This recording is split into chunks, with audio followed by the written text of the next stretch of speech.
शिवम, ये लाल वाली देखना कैसी है। हाँ ठीक ही है माँ, पर आप तो इसे देखो, कितना प्यारा कलर है। मौसी के ऊपर खूब खिलेगी ये साड़ी। हरा कलर, छी, मुझे तो यही ठीक लगी, लाल वाली। ठीक है माँ, यही वाली ले लेते हैं। अब खुश? हाँ, बहुत खुश। ये कहानी है शिवम की, जो बहुत ही अच्छा और सीधा सा लड़का था। वो अपनी माँ नम्रता का बहुत सम्मान करता था और उसे हमेशा खुश रखने की कोशिश करता था। और फिर घर पहुंचकर, क्या हुआ तुझे? किसे? मुझे कुछ भी तो नहीं। अरे तो फिर इतना चुप चुप क्यों है? अरे बोलना, अकेले अकेले हंस रहा है। अरे मैं ये सोच रहा था कि मैं तो आपका बेटा हूँ। हाँ तो ये कि आप जो कहती हो वो मैं तो मान लेता हूँ, लेकिन जब आपकी बहू आएगी तब क्या होगा? तब भी मेरी ही चलेगी। हाँ, अगर तू ही बीवी की सुनने लग जाएगा तो फिर अलग बात है। अरे पर मुझे तो दोनों की सुननी पड़ेगी ना। ऐसे कैसे? मैं तेरी माँ हूँ, सबसे पहले मेरी ही सुनेगा तू, समझा? ठीक है माँ, अब जल्दी से खाना लगा दो। शिवम नहीं समझ पाया कि ये बातचीत सिर्फ मजाक की बात नहीं थी, क्योंकि ये मुसीबत वाकई उसके सामने आई जब शालिनी उसकी पत्नी बनकर उसके घर आ गई।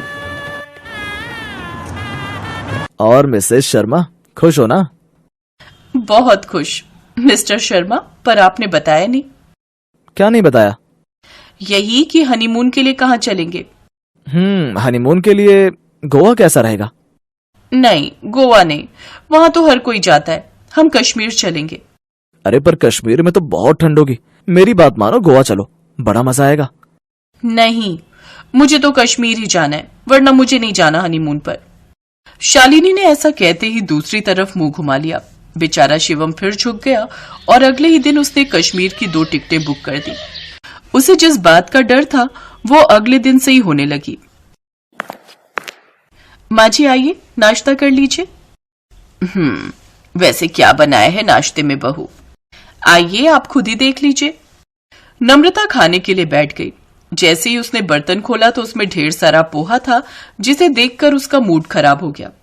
वो मुंह बनाकर बोली, ये क्या है बहू? पोहा है माँ जी, एकदम लाइट और हेल्दी। अरे पर ये कोई नहीं खाता हमारे घर में। सुबह नाश्ता भारी होना चाहिए बहू, जैसे पराठे या सब्जी रोटी, ठीक है? नहीं माँ जी, पराठे तो आपको हैवी कर देते। नाश्ता दिन का सबसे जरूरी मील होता है, तो वो हेल्दी ही होना चाहिए, है ना शिवम? सही कहा ना मैंने? बेचारा शिवम चुपचाप पोहा खा रहा था, लेकिन अपने सामने की सिचुएशन देखकर अब ना तो उससे खाते बन रहा था और ना ही कुछ बोलते। उसने हल्की सी नजरें उठाकर अपनी माँ की तरफ देखा, जो उसे ही घूर रही थी और आंखों ही आंखों में पराठों के लिए वोट देने को धमका भी रही थी। तो दूसरी तरफ शिवानी उससे पोहे की तरफदारी चाह रही थी।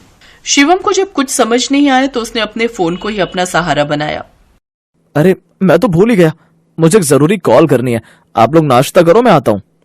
शिवम ने उस दिन तो झूठी कॉल का बहाना बनाकर अपनी जान बचा ली, पर उसकी मुसीबतें अब और बढ़ने वाली थी। शालिनी जहां नए और मॉडर्न ख्यालों की थी, तो वहीं नम्रता अपने जमाने के नियमों और चीजों को छोड़ना ही नहीं चाहती थी। नए पुराने गानों से लेकर शालिनी के पहनावे तक सास बहू में हर रोज बहस होने लगी और हर बार बेचारा शिवम ही फंस जाता। और फिर एक दिन तो हद ही हो गई। बेटा, बस अब बहुत हो गया, तू मुझे किसी वृद्धाश्रम में छोड़ा। तेरी पत्नी के साथ अब मेरी नहीं बन पाएगी। शिवम ने अपनी माँ को किसी तरह से समझाया और फिर जैसे ही वो अपने कमरे में गया तो वहां शालिनी भी रोए जा रही थी। क्या हो गया तुम्हें? अब तुम क्यों रो रही हो? आप मुझे मेरे मायके छोड़ाओ, अब मैं यहाँ नहीं रह पाऊंगी। आपकी माँ से मेरी बन ही नहीं पाएगी। शिवम ने बड़ी मुश्किल से शिवानी को समझाया और फिर छत पर जाकर खुद ही रोने लगा। वो अपनी माँ और अपनी पत्नी के बीच लगातार पिस रहा था। पूरी रात वो छत पर बैठा रहा और इस समस्या के तोड़ को ढूंढता रहा। फिर सुबह होते ही उसने अपने बैग में कपड़े डाले और घर से चुपचाप निकल गया। उसने अपना फोन भी घर पर ही छोड़ दिया। पूरे 7 दिनों तक नम्रता और शिवानी उसे पागलों की तरह ढूंढती रही, लेकिन शिवम का कहीं कुछ पता ही नहीं चल रहा था। और फिर 8वें दिन अचानक शिवम घर वापस आ गया। शिवम को सही सलामत देखकर नम्रता और शिवानी दोनों की ही जैसे सांसें लौट। मेरे लाल, मुझे माफ कर दे बेटा, मैं वादा करती हूँ बेटा, अब ये घर, इस घर में सब कुछ वैसा ही होगा जैसा बहू चाहेगी। नहीं माँ जी, गलती मेरी है, मैं ही आपसे लड़ती रही। आज से मैं कसम खाती हूँ कभी आपसे बहस नहीं करूंगी। बस इनसे कहिए कि फिर कभी घर छोड़कर जाने के बारे में ना सोचे। शिवम की तरकीब काम कर गई थी। उसकी माँ और बीवी में सुलह हो चुकी थी और अब उसे अपना ही घर किसी स्वर्ग से कम नहीं लग रहा था। लेकिन तभी, मैं आपके लिए कॉफी बनाकर लाती हूँ। नहीं, चाय ठीक रहेगी, चाय बना लो। पर माँ जी ये थके हुए लग रहे हैं, कॉफी ठीक रहेगी। शिवम का पारा चढ़ रहा था और ये देखकर नम्रता और शिवानी चुपचाप उठी और एक साथ रसोई में जाकर उसके लिए ठंडा शरबत बनाने लगी। सुहानी की सहेली रीमा की शादी जयपुर में हुई थी। शादी के बाद रीमा का फोन आता है। हेलो सुहानी, रीमा बोल रही हूँ। रीमा, कैसी है तू? शादी के बाद तो तू मुझे भूल ही गई। जयपुर का मौसम कैसा है? सुहानी, मैं जयपुर में नहीं, दिल्ली में हूँ, मायके में हूँ, इसीलिए तो तुझे फोन किया है। तुझसे मिलने का बहुत मन था। क्या तू दिल्ली आई हुई है? चल मैं थोड़ी देर में तुझे मिलने आती हूँ। सुहानी रीमा को मिलने जाती है, पर वो रीमा के ससुराल की बातें सुनकर घबरा जाती है। क्या तुझे ससुराल में इतना काम करना पड़ता है? तो और क्या, शादी के बाद तो मेरी लाइफ बहुत ही बंद सी गई है। वही सुबह 5 बजे सोकर उठो, फिर घर के सारे काम करो, दिन भर सास ससुर ननद सबके ताने सुनो। इतना करने के बाद भी कोई 2 मीठे बोल नहीं बोलता। हर चीज में टोका टाकी करना। मेरी सास तो इतनी तेज है कि हर समय मेरे पीछे पड़ी रहती है। जरा देर के लिए फोन पकड़कर बैठूं तो 10 बातें सुना देती है कि तू फोन में लगी है, कोई काम नहीं करती। इतना फोन में लगना अच्छा नहीं होता, इतना टीवी देखना अच्छा नहीं होता। मुझे तो तेरी बातें सुनकर डर लग रहा है। क्या ससुराल ऐसा होता है? वही तो, पहले मैं सोचती थी कि शादी होगी, मजे करूंगी, हस्बैंड के साथ घूम कर आऊंगी, पिक्चर जाऊंगी, होटल में खाना खाऊंगी। पर हमारे यहाँ तो मजाल है, बाजार की कोई दाल भी आ जाए, जब देखो माँ जी यही कहती है, घर पर बनाओ बहू, घर का खाना अच्छा होता है। होटल भी नहीं जाने देती है। और ऊपर से मेरी ननद और पड़ोसी रिश्तेदार रोज हमारे घर आए रहते हैं। जब देखो मेरी सास हुक्म चलाती रहती है, बहू ये बना लो, बहू वो बना लो। बस मैं तो बहू कम नौकरानी ज्यादा बन गई हूँ ससुराल जाकर। मुझे तो तेरी बातें सुनकर बहुत घबराहट हो रही है। रीमा, सचमुच ससुराल जाना कितना खतरनाक है। मेरा बस चले तो मैं तो ससुराल ही नहीं जाऊंगी। चल पागल, हर एक लड़की को एक न एक दिन शादी करके अपने ससुराल जाना ही पड़ता है। और तू वैसे भी आंटी जी और अंकल जी को जानती है, वो तो और 6 महीने बाद तेरी शादी भी कर ही देंगे। अब तू भी तैयार हो जा ससुराल जाकर ये सब झेलने के लिए। रीमा की बातें सुनकर सुहानी बहुत डर गई थी। उसने तो ठान लिया था कि वो ससुराल नहीं जाएगी, पर उसके मम्मी पापा उसके लिए लड़का देख रहे थे। सुहानी बेटा, तुझे कितने लड़के दिखाए, पर तुझे कोई लड़का पसंद क्यों नहीं आता है? कल मिस्टर भाटिया का लड़का मोहित, वो तो देखने में बहुत अच्छा था और उसका काम भी बहुत अच्छा था, फिर तुमने उससे रिश्ते के लिए मना क्यों कर दिया? मम्मी, मुझे शादी नहीं करनी है। रीमा कह रही थी कि शादी के बाद जल्दी सोकर उठना होता है। यहाँ पर तो मैं 12 बजे तक बेफिक्र सोई रहती हूँ। तुम मुझे बार बार आकर उठाती हो, पर मुझे कोई डर नहीं होता क्योंकि मेरी माँ मुझे उठा रही होती है। और तुमसे तो मैं लड़ झगड़ भी लूंगी, पर वहाँ तो मैं बिल्कुल अकेली हो जाऊंगी। ऐसा नहीं है सुहानी, ससुराल ही बेटी का असली घर होता है और बेटी को अपने ससुराल को ही एक ना एक दिन अपना घर बनाना होता है। और फिर धीरे धीरे एक दिन ऐसा आएगा जब मैं तुझे बुलाती रहूंगी और तू मुझे कहेगी कि मम्मी मेरे पास टाइम नहीं है, मैं अपने परिवार में व्यस्त हूँ। पता है, ऐसा ही होता है। नहीं मम्मी, मेरे को नहीं जाना। मैंने बोल दिया ना, मेरा मन नहीं है अभी शादी का। मुझे अपनी लाइफ को बांधना नहीं है। सुहानी, बिटिया कहाँ है? ये देख, मैं तेरे लिए गरम गरम छोले भटूरे लेकर आया हूँ। पड़ोस में हलवाई की एक नई दुकान खुली है। मैंने सोचा तू सोकर उठ गई होगी, तो इससे बढ़िया गरम गरम नाश्ता और क्या होगा। चल अब जल्दी से उठ जा और खा ले। देखा मम्मी, यहाँ आप मेरा कितना ख्याल रखते हो। मेरे कहे बिना मेरे सामने इतनी चीजें हाजिर हो जाती हैं। क्या ये सब वहाँ होगा? मुझे अपने मम्मी पापा को छोड़कर कहीं नहीं जाना है। पापा, मम्मी को बोलो ना मुझे अभी शादी नहीं करनी है, मुझे आप दोनों के पास ही रहना है।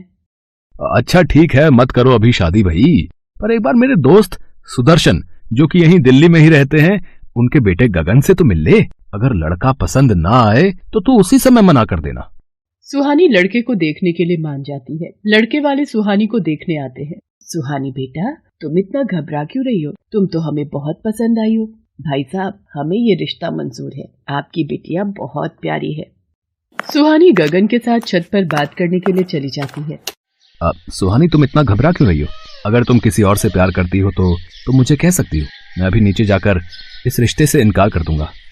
नहीं, ऐसी कोई बात नहीं है। मैं बस आपसे एक सवाल करना चाहती हूँ। आप सब सुबह कितने बजे सोकर उठते हो? अब क्या ये कैसा सवाल है सुहानी? बताइए तो। जब तक आप इस सवाल का उत्तर नहीं देंगे तब तक मैं शादी के लिए हाँ नहीं कहूँगी। अब पापा मम्मी को सुबह जल्दी उठने की आदत है, पर मैं वही 8 बजे तक सोकर उठता हूँ। अभी सुहानी गगन के साथ बात कर ही रही थी कि तभी उसकी माँ बुलाने आ जाती है। सुहानी बेटा, तुम्हारे पापा तुम्हें नीचे बुला रहे हैं। सुहानी की बात अधूरी रह जाती है। सुहानी के पास ऐसा कोई कारण नहीं था जिससे कि वो इस शादी के लिए मना कर सके। लड़का भी अच्छा था और सुहानी अपने पापा के दोस्त के घर ही शादी होकर जा रही थी, तो उसके माता पिता को भी परिवार को लेकर कोई चिंता नहीं थी। सब कुछ अच्छे से निपट गया और सुहानी की शादी गगन से तय हो जाती है। शादी में रीमा भी पहुंचती है। देखा, बड़ा कहती थी ससुराल नहीं जाएगी। अब तू भी फंसी गई ना अपने ससुराल वालों के चंगुल में। अब देखना, तेरी रात की नींद और दिन का चैन उड़ गया, समझ। रीमा, मैं पहले से बहुत डरी हुई हूँ। अब तो जले पर नमक मत छिड़क। आज मेरी शादी है, प्लीज आज तो मेरी टांग मत खींच। चल, नहीं खींच रही टांग, आओ मेरे साथ फोटो तो खिंचवा ले। सुहानी मन में न जाने कितना डर लेकर ससुराल पहुंचती है। उसके मन में यही सवाल चल रहे थे कि वो अपने ससुराल में कैसे रहेगी। सब कुछ बदल गया था। उसके मम्मी पापा आसपास नहीं थे। नए चेहरे सास ससुर के रूप में उसके सामने थे। अगली सुबह सुहानी जब गहरी नींद में थी, एक मीठी सी आवाज उसके कानों में पड़ती है और सुहानी अचानक से उठ बैठती है। सॉरी मम्मी जी, अभी 5 ही बजे है। मुझे पता था मुझे 5 बजे उठना है। शादी के बाद ससुराल में सुबह 5 बजे ही सोकर उठते हैं, ये मुझे पता था। अच्छा हुआ मैं अलार्म लगाकर सोई थी।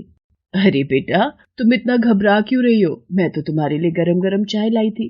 पर तुम ये क्या बोल रही हो बेटा? 5 नहीं 10 बज रहे हैं। मैंने सोचा तुम शादी की थकान से नींद में हो, इसलिए मैं तुम्हारी चाय खुद ले आई। 10 बज रहे हैं और मम्मी जी ने मुझे उठाया नहीं। पर रीमा तो कह रही थी कि उसकी सास ने अगले ही दिन उसे सुबह जल्दी उठा दिया था। ये सब उल्टा क्यों हो रहा है? सुहानी नहा धोकर तैयार होकर रसोई में जाती है। सुहानी बेटा, तुम डाइनिंग टेबल पर बैठो। देखो, तुम्हारे ससुर जी तुम्हारे लिए रबड़ी, जलेबी, ढोकला और पता नहीं क्या क्या नाश्ता लेकर आ गए हैं। इन्हें पता ही नहीं था कि मैंने तुम्हारे लिए नाश्ते में आलू पूरी बनाए हैं। अब ये सब तुम्हें ही खत्म करना है। कितनी दुबली पतली हो बेटा, खाने के मामले में सोचा मत करो। जो भी खाना है तुम्हारा अपना घर है, सब कुछ खुला है, तुम कुछ भी खाओ, यहाँ कोई रोक टोक नहीं है। ये तुम्हारा अपना घर है। मैं ससुराल को लेकर कितनी गलतफहमी में थी। हर कोई एक सा नहीं होता, सबका अपना स्वभाव होता है और ससुराल को अपना बनाना तो एक लड़की के हाथ में होता है। ये बात मुझे समझ आ गई है। मैं रीमा को भी समझा दूंगी कि वो अपने ससुराल को अपना घर समझ कर रहे। सुहानी अपने ससुराल में बहुत खुश थी। ससुराल वालों के प्रति जो डर रीमा ने उसके मन में डाला था, वो डर अब निकल चुका था। सुहानी रीमा को भी समझाती है कि वो अपने ससुराल को अपना घर मानकर रहे तो उसे भी प्यार जरूर मिलेगा।